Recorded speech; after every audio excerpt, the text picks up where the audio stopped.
Welcome back to Ravens Today. I'm your host, Connor Gioffreda. Please make sure to, again, keep subscribing to the channel, like the videos. Let's dive into what the news is for today. So, first day of minicamp just completed. Everyone was a participant except for rookie offensive tackle Lamar Jones, who is dealing with a shoulder injury. Obviously, Ardarius Washington is not there because of the Achilles injury he suffered. And Bo Braid did participate with limited capacity, but he is there. Bo Braid is one of those guys who is competing for that third safety slot position alongside some Newsy Kane. So good to see that everyone was participating in the first practice for minicamp.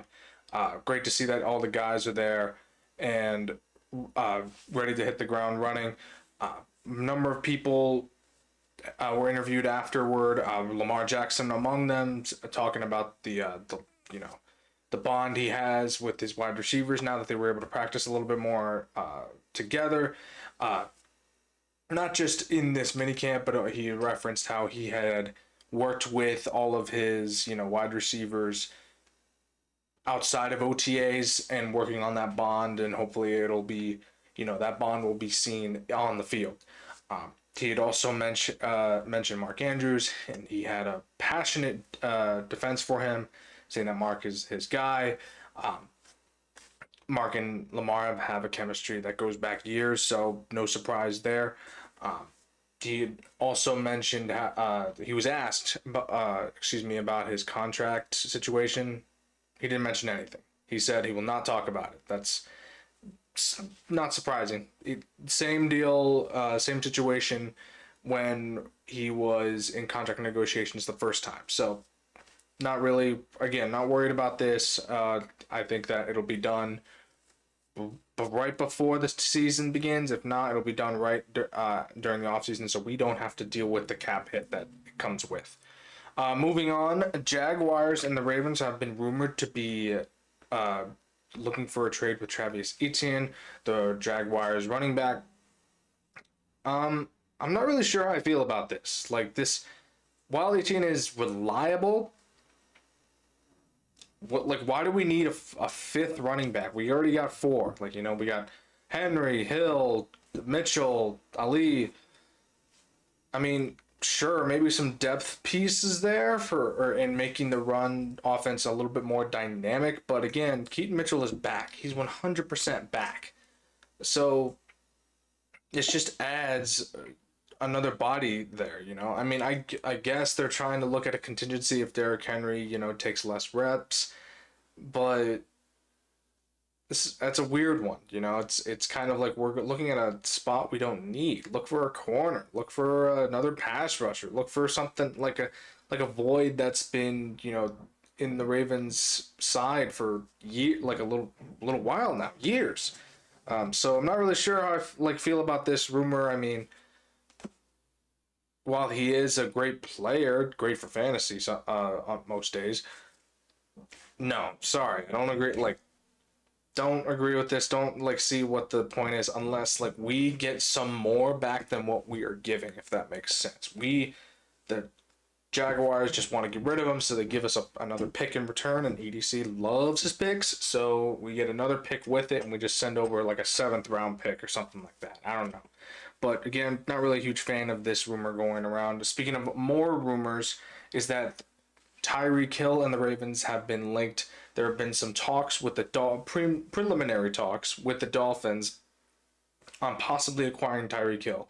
Mind you, Tyreek Hill is a character. Let's just call him that. So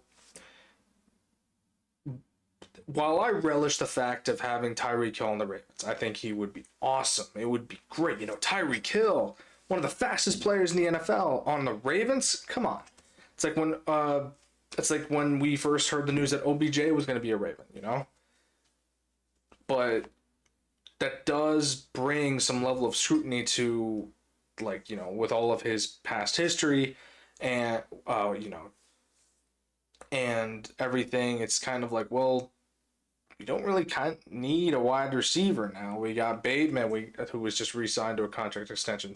Zay Flowers, still on his rookie deal. We got DeAndre Hopkins, There's no real worry to get Tyreek. Mind you, if they can somehow work out a deal where Tyreek Hill is given to us for cheap or something like that, all for it. Let's go. Because the Dolphins, Tyreek Hill is never going to have the same success he had on his first year, where he almost eclipsed 2,000 receiving yards.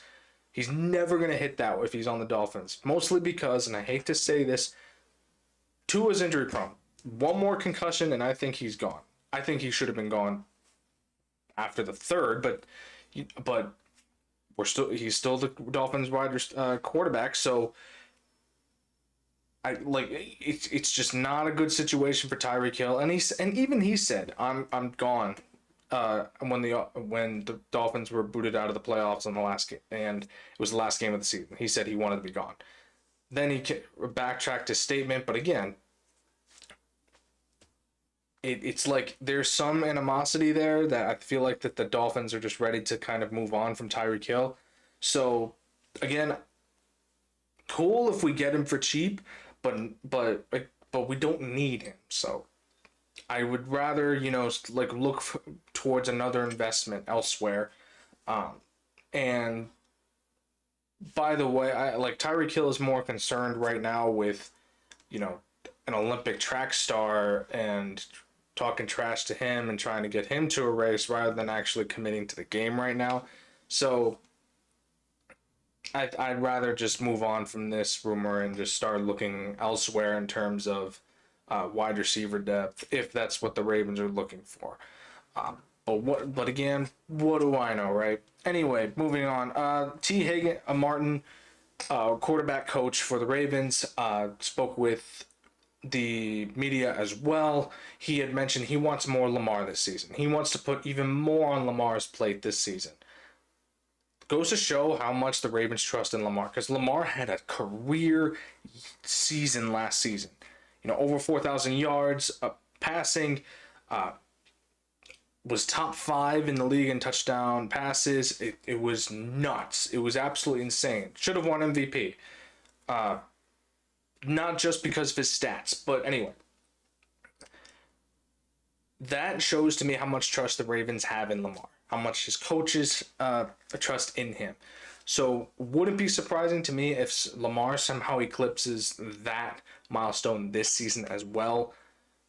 It would be kind of bad for good and bad for the Ravens. Well, good because we can win a Super Bowl, and bad because Lamar's contract negotiations go further towards him. They're more in favor to him because he can be like, I just did this. What do you guys got? What do you guys got for me? So I need something worthy that matches what I've done for you.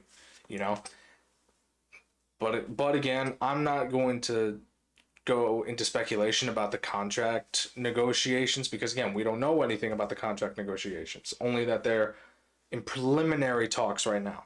So, according to Eric DaCosta. So, having more on Lamar's plate, I love it. I think that Lamar is absolutely going to eclipse his season that he had last season, and he's going to, I'll put a prediction down for you: 4,500 passing yards, 800 rushing yards, 50 touchdowns. Let's see if he can do it, because I think he can. It's just a matter of how the Ravens want to work that scheme into Lamar. Let's call that into Lamar. But we'll have to wait and see for the regular season. Thank you for tuning into Ravens Today. I'm your host, Connor Gioffreda. Again, subscribe to the channel, like the video. I will catch you all later. Have a good one.